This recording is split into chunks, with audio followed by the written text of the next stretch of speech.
तो हेलो दोस्तों, शिवम क्लासेस धनबाद में आपका स्वागत। तो आशा करता हूँ आप लोग अच्छे होंगे, स्वस्थ होंगे। और हम लोग का ये सेल का पार्ट 2 चलने वाला है बायोलॉजी चैप्टर का, जो बहुत ही इंपॉर्टेंट है ग्रुप डी एग्जाम्स के लिए और किसी भी अदर एग्जाम्स के लिए बहुत ही काफ़ी और पूरे डिटेल में अच्छे तरीके से पढ़ेंगे, ठीक है ना। और आज का क्लास बहुत ही शानदार रहने वाला है, आप एक बार करके देखो खुद, है ना। अब बात करते हैं इसमें। तो आज का क्लास कराने से पहले बता दो, इसका पार्ट 1 अपलोड हो चुका है, आप लोग जा करके उसको देखें जिन्होंने अभी तक नहीं देखा। तो पार्ट 1 हम लोग का था, एक बार रिकैप करवा देता हूँ ना, ओवरव्यू ले लेता हूँ। तो पार्ट 1 में जैसे कि आप लोग स्क्रीन के दिख रहा हो क्या क्या पढ़े थे। स्टडी ऑफ सेल को क्या बोलते हैं? साइटोलॉजी बोलते हैं। साइटोलॉजी शब्द किसने दिया था? हर्टविग ने दिया था। फिर एक टर्म आता है साइटोजेनेसिस, किसने दिया था? एच.जे. मूलर दिया था, है ना। फिर बात करते हैं फादर ऑफ साइटोलॉजी किसे कहा जाता है? रॉबर्ट हुक को कहा जाता है। क्यों कहा जाता है? क्योंकि सबसे पहले कोशिका की खोज रॉबर्ट हुक ने की थी, मृत कोशिका से की थी, है ना। और रॉबर्ट हुक की एक बुक थी, है ना, क्या बुक का नाम क्या था? माइक्रोग्राफिया था। फिर बात करते हैं फादर ऑफ मॉडर्न साइटोलॉजी, है ना, आधुनिक कोशिका विज्ञान के जनक किसे कहा जाता है? स्वानसन को कहा जाता है। स्वानसन की एक बुक थी, उस बुक का क्या नाम था? सेल बुक था, ठीक है। अब फादर ऑफ इंडियन साइटोलॉजी बात करेंगे तो ए.के. शर्मा जी हमारे थे, ठीक है। अब बात करते हैं सेल, है ना।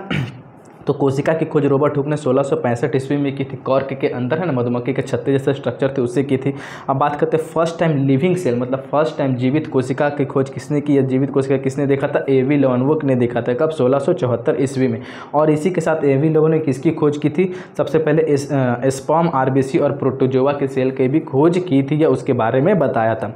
अब बात करते हैं, है ना, तो सेल थ्योरी के बारे में थोड़ा सा, जिसको सबसे पहले सेल थ्योरी का आइडिया किसने दिया था? आर.जे.एच. डुचोटो को आया था, ठीक है, आर.जे.एच. डुचोटो को। और एक यहाँ इंपॉर्टेंट है, जो ए.वी. लोवेनबर्ग थे जिसने फर्स्ट टाइम लिविंग सेल देखा था, उनकी एक बुक थी, बुक का क्या नाम था? सीक्रेट्स ऑफ नेचर, है ना, सीक्रेट्स ऑफ नेचर। और ए.वी. लोवेनबर्ग को ही फादर ऑफ माइक्रोबायोलॉजी भी कहा जाता है ना, मतलब सूक्ष्म विज्ञान के जनक भी कहा जाता है, ए.वी. लोवेनबर्ग को ही कहा जाता था। ये पूरा ओवरव्यू था, आपको ऐसे डेली में करवाऊंगा, जो पिछला वीडियो बढ़ाऊंगा आपको रिवीजन करवाते चला जाऊंगा, ठीक है। तो इससे आपको रटने की जरूरत नहीं पड़ेगी। अब चलते हैं हम लोग ये पार्ट 2 में। तो बात करते हैं पार्ट 2 में, एक टर्म हमारा आता है ओमनी सेलुला, ई सेलुला। मतलब क्या होता है? ओमनी सेलुला का मतलब पैतृक कोशिका, है ना। ई सेलुला मतलब क्या होता है कि जितने भी नए कोशिका बन रहे हैं वो अपने पैतृक कोशिका से ही बने, मतलब पेरेंट सेल से ही बने हैं, है ना। और ये शब्द या मत किसने दिया था? 1855 में उस समय के वैज्ञानिक जो हुआ करते थे, रुडोल्फ विर्चो ने दिया था, ठीक है। अब बात करते हैं सबसे इंपॉर्टेंट जो आज का पार्ट होने वाला है, चर्चा होगा, ये मॉडर्न सेल थ्योरी, है ना। तो मॉडर्न सेल थ्योरी किसने दिया था? आधुनिक कोशिका सिद्धांत किसने दिया था? एम.जे. स्लाइडेन एंड थियोडर स्वान ने, है ना। कभी कभी इसको स्लाइडेन एंड स्वान ऑप्शन में आपका रहता है, ये, है ना, ये समझिए कि ये क्वेश्चन ही है, ठीक है। ये तो मॉडर्न सेल थ्योरी किसने दिया था? स्लाइडेन एंड स्वान ने दिया था। अब इसमें 3 बातें हमको प्रमुख बातें याद रखनी है ना। इसमें कभी कभी ऑप्शंस में भी दे देता है, क्या इनमें से कौन गलत है कौन सही है ना। 2 दे देगा, 3 दे देगा, 1 नहीं देगा, है ना। क्या क्या बातें हैं ये आपको याद रखना है ना, क्योंकि क्वेश्चन आया हुआ है प्रीवियस ईयर में तीनों से। तो अब बात करते हैं इसमें सबसे पहला टर्म क्या बोलता है कि cell is structural and functional unit of all living organism. मतलब कि कोशिका जो होती है ना, किसी भी सभी सजीव जीवों, मतलब ऑल लिविंग ऑर्गेनिज्म, सभी सजीव जीवों की संरचनात्मक एवं क्रियात्मक इकाई को क्या कहते हैं? कोशिका कहते हैं, है ना। इसके बारे में आप लोग बताया था मैंने फर्स्ट वीडियो। फिर बात करते हैं दूसरा टर्म क्या था? सभी सजीव, जितने भी सजीव हैं एक या एक से अधिक कोशिका से बने होते हैं, एक या एक से अधिक कोशिका से बने हुए थे, जैसे हम लोग। तो हम लोग क्या है? मल्टी सेलुलर है, बहुकोशिकीय जीव है ना। कीड़े मकोड़े पेड़ पौधे कैसे हैं? बहुकोशिकीय, है ना, बहुकोशिकीय प्राणी, है ना, बहुकोशिकीय हैं। अब बात करते हैं एक कोशिका। तो एक कोशिका में क्या आपका आ गया? जैसे कि प्रोटोजोआ, जितने भी प्रोटिस्टा जगत के होते हैं, प्रोटोजोआ, अमीबा हो गया, इग्लिना हो गया, पैरामीशियम हो गया, है ना, ये सब क्या? एक कोशिकीय जीव है, एक कोशिकीय, है ना। तो जितने भी जीव होते हैं एक कोशिकीय या एक से अधिक कोशिका से बने होते हैं। एक कोशिका से जो बने होते हैं उसे क्या बोलते हैं? एक कोशिकीय जीव बोलते हैं। और बहुकोशिका से जीव एक या एक से अधिक कोशिका से मिलकर बने होते हैं, जैसे हम लोग हो गया, जंतु हो गया, पादप हो गया, ना, बहुकोशिकीय जीव होते हैं, ठीक है, याद रखेंगे। अब तीसरा क्या है? सभी कोशिका का निर्माण अपने से पूर्व सभी कोशिका, जितने भी कोशिका हैं उनका निर्माण अपने से पूर्व कोशिका से हुआ, मतलब अपने से पहले वाले कोशिका से नए कोशिका का निर्माण हुआ है, ठीक है। अब ये बात करते हैं कि कोशिका सिद्धांत के अपवाद। अब कुछ कुछ कोशिका सिद्धांत के अपवाद हैं, मतलब कुछ कुछ ऐसे कोशिका हैं जो इनका पालन ही नहीं करते, मतलब सेल थ्योरी का, मॉडर्न सेल थ्योरी का पालन नहीं करते हैं। तो इसके अपवाद क्या क्या होंगे? वैसे भी सेल है।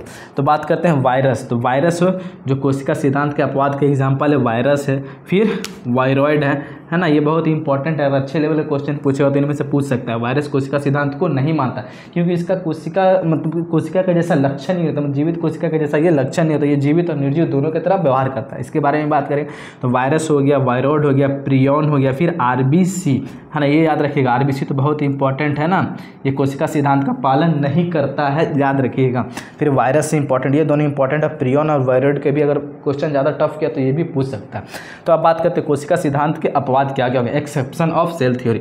तो वायरस के बारे में सबसे पहले पढ़ते हैं। तो वायरस जो होता है ना, सजीव एवं निर्जीव के बीच कड़ी होती है, मतलब कभी कभी सजीव के जैसा भी व्यवहार करता है। कब करता है, देखिए स्वतंत्र अवस्था में निर्जीव, जैसे ऐसे स्वतंत्र अवस्था में अगर वायरस घूम रहा है ना, जैसे मान लीजिए बोर्ड पे वायरस है स्वतंत्र अवस्था में, यहाँ या हवा में है, तो निर्जीव के भांति करेगा, आपको नुकसान नहीं करेगा।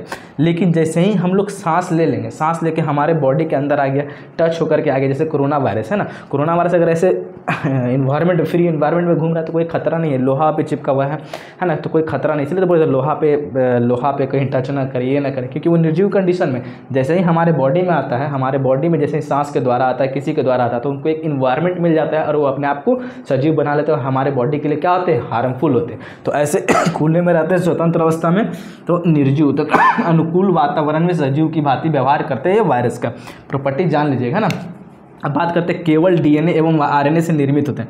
सिर्फ वो क्या होते हैं, डीएनए तथा आरएनए से निर्मित होते हैं। तो एक अच्छे कोशिका में बहुत चीज़ें होता है, डीएनए होता है, आरएनए होता है, माइटोकॉन्ड्रिया होता है, ये सब। लेकिन इसमें सिर्फ क्या होता है, केवल डीएनए एवं आरएनए से निर्मित होते हैं ना। और इसके चारों ओर प्रोटीन का आवरण होता है। क्या होता है, इसके चारों ओर प्रोटीन का आवरण होता है, ठीक है। और बात करते हैं कैसे जीव होते हैं, पैरासिट होते हैं, मतलब परजीवी होते हैं, परजीवी होते हैं, दूसरे से अपना भोजन ग्रहण करते हैं, ठीक है। अब बात करते हैं दूसरा एग्जाम्पल है, तो ये बहुत ही इंपॉर्टेंट एग्जाम्पल है वायरस वाला, ठीक है। अब बात करते हैं वायरॉइड। वायरॉइड क्या है, ये भी विषाणु के समान है ना, ये भी वायरस के समान होते हैं ना, इसके जैसा ही होते हैं तथा आकार में छोटे होते हैं। कैसे होता है, वायरस के ही जैसा होता है वायरॉइड, तथा आकार में छोटे होते हैं एवं पादप रोगकारी जीव, ये पादपों में रोग उत्पन्न करने वाले जीव होते हैं, वायरस के समान होते हैं तथा इससे छोटे होते हैं, है ना। तीसरा बात करते हैं प्रियॉन के बारे में। क्या है प्रियॉन, तो प्रियॉन क्या होता है ना, केवल प्रोटीन से बने होते हैं। क्या चीज़ से बने होते हैं, केवल प्रोटीन से ये बने होते हैं और इसमें डीएनए और आरएनए का अभाव होता है, इसमें डीएनए और आरएनए भी नहीं होता है, ठीक है। तो अब बात करते हैं ये क्या किस कैसे हार्मफुल है, तो ये मानव तथा पादप में, है ना, मानव तथा पादप में तंत्रिका संबंधी, है ना, तंत्रिका ब्रेन से संबंधी जो रोग होते हैं वो क्या करते हैं, उत्पन्न करते हैं मानव तथा पादप में, ठीक है।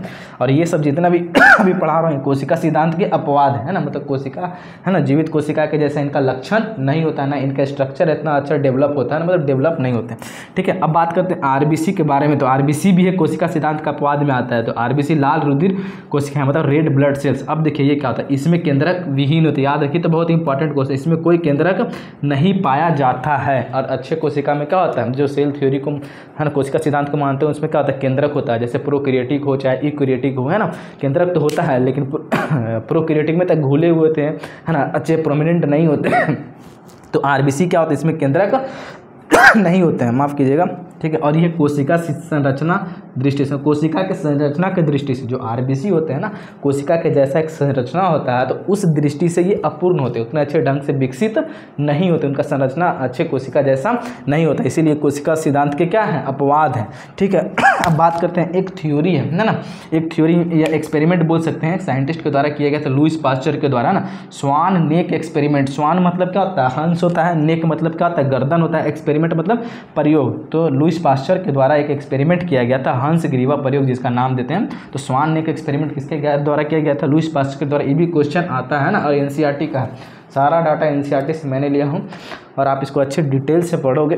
अगर जितने भी 400-500 लड़के भी देखते लगे, मैं सीरीज को पूरा रखूँगा और दिल से पढ़ाऊँगा, और इसे एक भी आपका क्वेश्चन इधर उधर नहीं जाएगा, आपको क्लास देख लग रहा होगा। अब देखिए इस एक्सपेरिमेंट में क्या बोलता है कि किसी भी कोशिका का निर्माण पहले से उपस्थित कोशिका से होता है। हाँ, मतलब जो पहले से उपस्थित कोशिका था उसी से नए कोशिका का क्या होता है, निर्माण होता है, ना कि अचानक से किसी कोशिका का निर्माण होता है। पहले के लोगों का मत था कि कोई निर्जीव, है ना, कोई निर्जीव चीज़ से भी 2-3 साल पहले 8-10 साल पुराना कपड़ा रख दे तो उससे भी कोशिका का निर्माण होता है, मतलब निर्जीव से भी कोशिका का निर्माण हो जाता है, ऐसा पहले का मत था। लेकिन इसमें नहीं होता है, पहले से कोशिका, किसी भी कोशिका का निर्माण अपने पहले पेरेंट सेल से ही, कोशिका से ही नए कोशिका का निर्माण होता है। अब इसके लिए एक्सपेरिमेंट क्या किया उन्होंने, एक मटका लिया है ना, मतलब क्या बोला, एक नलिका जैसा ट्यूब लिया, ठीक है, एक नली जैसा एक लिया, ये लिया और उसमें एयर को बंद कर दिया और उसमें मीट का टुकड़ा डाला और उसको एयर से बंद कर दिया, ठीक है। इस तरह घड़े जैसा है ना, लंबा क्या बोलते हैं, नेक जैसा एक बर्तन लिया, ठीक है। अब दूसरे कंडीशन में इसमें मीट डाला, उसमें एयर नहीं डाला, ठीक है, एयर नहीं डाला, ठीक है। तो तब क्या देख रहा है कि उस मीट में बैक्टीरिया नहीं लग रहे। फिर जैसे उन्होंने क्या किया, उसका जो है ना कुप्पी है, कुप्पी को हटा दिया और उसके मीट के अंदर, जो बर्तन के अंदर मीट रखा हुआ था, उसमें उन्होंने एयर को आने दिया। क्या किया, एयर को इनहेल होने दिया। जैसे ही उसमें एयर मिला तो उसके अंदर जो मीट थे ना, तो मीट में क्या देखा उन्होंने, बैक्टीरिया क्या हो गया, बैक्टीरिया पनपने लगा, जीवाणु उत्पन्न हो गए। तो इससे पता चलता है कि बैक्टीरिया को अनुकूल जैसे वातावरण मिला तो बैक्टीरिया पनपने लगा। तो ये इनका एक्सपेरिमेंट था कि पहले से उपस्थित कोशिका से नए कोशिका का ही निर्माण होता है। तो ये स्वान नेक एक्सपेरिमेंट था, हंस ग्रीवा प्रयोग लुईस पास्चर के द्वारा किया गया था। तो अब हम लोग कोशिका के बारे में पढ़ेंगे और इम्पॉर्टेंट फैक्ट के बारे में जानते हैं। अब हम लोग चलते हैं, हम लोग जैसे कि अब हम लोग पढ़ेंगे कि सबसे छोटी कोशिका कौन हो गया, पादप में सबसे छोटी कोशिका है ना, जंतु में सबसे छोटी कोशिका कौन हो गया, बड़ी कोशिका, लंबी कोशिका के बारे में पढ़ते हैं। तो सबसे पहला आता है सबसे छोटी कोशिका, पादप और जंतु मिला के, है ना। पूरे जगत का सबसे छोटी कोशिका कौन है, माइकोप्लाज्मा। कौन है, माइकोप्लाज्मा को बोला जाता है ना। इसका साइज देखिए कितना छोटा है, 0.1 से 0.5 mm के बीच होता है। अब इसका अदर नाम क्या है, अदर नेम ऑफ माइकोप्लाज्मा क्या होता है, PPLO है ना, प्लेरोपिनोमिक लाइक ऑर्गेनिज्म इसका अदर नाम होता है। ये बहुत ही छोटी होती है। अब इसे क्या कहा जाता है, जोकर ऑफ एनिमल किंगडम, है ना। पादप जगत का इसे जोकर कहा जाता है। जैसे कि आप लोग जानते हैं सर्कस का जोकर अपना वेशभूषा बदलते रहता है, उसी तरह ये अपना शेप एंड साइज को क्या करते रहता है, रेगुलर चेंज करता है, इसीलिए जोकर ऑफ एनिमल किंगडम ना, पादप जगत का जोकर कहा जाता है। अब ये एक तरह का क्या होता है, बैक्टीरिया होता है, एक तरह का क्या होता है, बैक्टीरिया होता है, ठीक है। माइकोप्लाज्मा एक तरह का बैक्टीरिया है और ये कौन से ग्रुप में आता है, मोनेरा जगत के अंदर आता है ना, मोनेरा ग्रुप के अंदर ये आता है, एक तरह का बैक्टीरिया। और इसके बारे में एक और इंपॉर्टेंट फैक्ट आप लोग जान लीजिए कि जो एंटीबायोटिक दवाएं होती है हम लोग खाते हैं, है ना, तो एंटीबायोटिक द्वारा इसे नहीं मारा जा सकता, इसके ऊपर एंटीबायोटिक दवा नहीं काम करती, है ना। क्यों नहीं काम करते हैं, क्योंकि इसमें सेल वॉल है ना, कोशिका भित्ति है ना, कोशिका के बाहर एक कठोर आवरण होता है जिसको हम लोग सेल वॉल कहते हैं, जो पादपों में होता है, ठीक है। तो इसके बाहर सेल वॉल का अभाव होता है और जो एंटीबायोटिक दवा होती है वो सेल वॉल कोशिका भित्ति के ऊपर काम करती है, लेकिन इसके ऊपर से इस चीज़ का अभाव रहता है, तो इसीलिए एंटीबायोटिक दवाएँ इसके ऊपर काम नहीं करती, इसीलिए मारा नहीं जा सकता। तो अदर तरीके के द्वारा इसको मारा जा सकता है।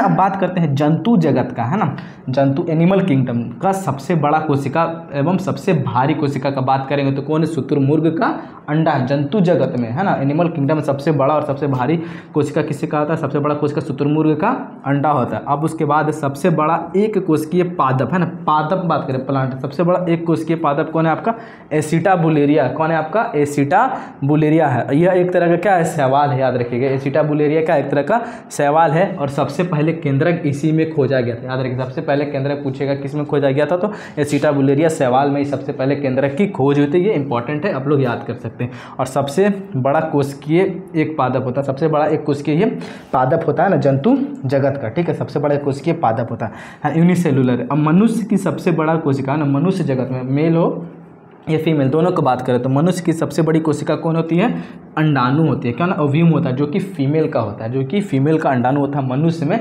सबसे बड़ा होता है। और मनुष्य की सबसे छोटी कोशिका कौन होती है, स्पर्म होता है, कौन होता है, स्पर्म होता है ना, शुक्राणु होता है, जो कि मेल में पाया जाता है। अब बात करते हैं मनुष्य की सबसे लंबी कोशिका, है ना, मेल और फीमेल दोनों को मिलाकर बात करें तो मनुष्य की सबसे लंबी कोशिका कौन सा होता है, न्यूरॉन सेल होती है, कौन, न्यूरॉन सेल होता है, तंत्रिका कोशिका होती है। और तंत्रिका कोशिका में कौन सा होता है, मोटार न्यूरॉन होता है, कौन सा होता है, मोटार न्यूरॉन होते हैं। अब सबसे लंबी पादप कोशिका के बारे में बात करते हैं। बड़ी कोशिका तो सबसे बड़ा एक कोशिकीय पादप एसिटाबुलेरिया है, और सबसे लंबी का बात करेगा तो फाइबर ऑफ रेमाइन, कंफ्यूज मत होइएगा। सबसे पादप जगत में सबसे लंबी कोशिका कौन होता है, फादर ऑफ रेमाइन जूट का होता है, ठीक है, जूट का रेशा होता है, ठीक है। अब मनुष्य की सबसे लंबी बात करें तो न्यूरॉन हो गया, मनुष्य की सबसे छोटी कोशिका स्पर्म हो गया, जो मेल का होता है। तो ये आपका था, ठीक है। तो यहाँ तक आप लोग देख लीजिएगा और वीडियो को लाइक शेयर और सब्सक्राइब जरूर करें। एक बार आप लोग स्क्रीनशॉट ले लें, अगर अच्छा लगा